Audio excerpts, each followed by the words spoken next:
Today is wonder. Wonder.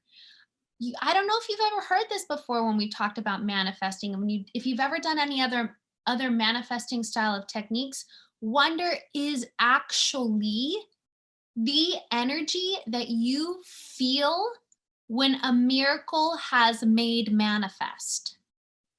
Okay, that moment when it happens, you step into a state of wonder. And so if you're really wanting to call in your manifestations, and I'm guessing that's really calling in this energy of miracle, it's about embodying wonder. What do we think of when we think of wonder? I mean, I think of childhood. I think of my 4-year-old daughter, and of course, it's been since the moment she was born.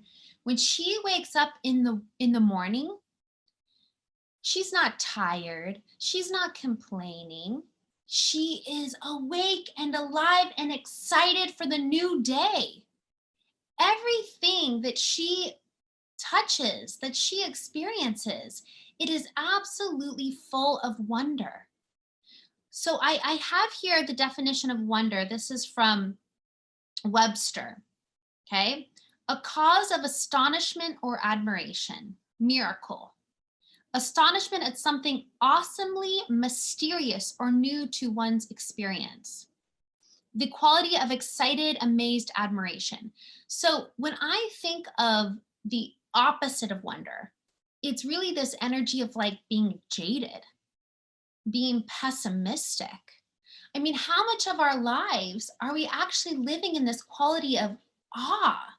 Like, are we really seeing the miracle that is the breath that you are taking, each and every day that you are given?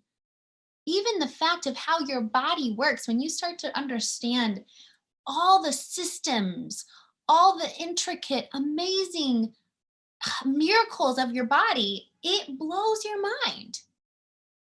So really, we need to start living in this space that I think we see in our children, usually when they're quite young. And then something happens at a certain age where you start to see this quality diminish a little bit, and then diminish a little bit more, and then diminish and diminish, diminish. And so what we need to actually work on today is what took away that wonder for us. Are we living in pessimism? Are we living in that jaded state? Are we remembering to be in the miracle of life?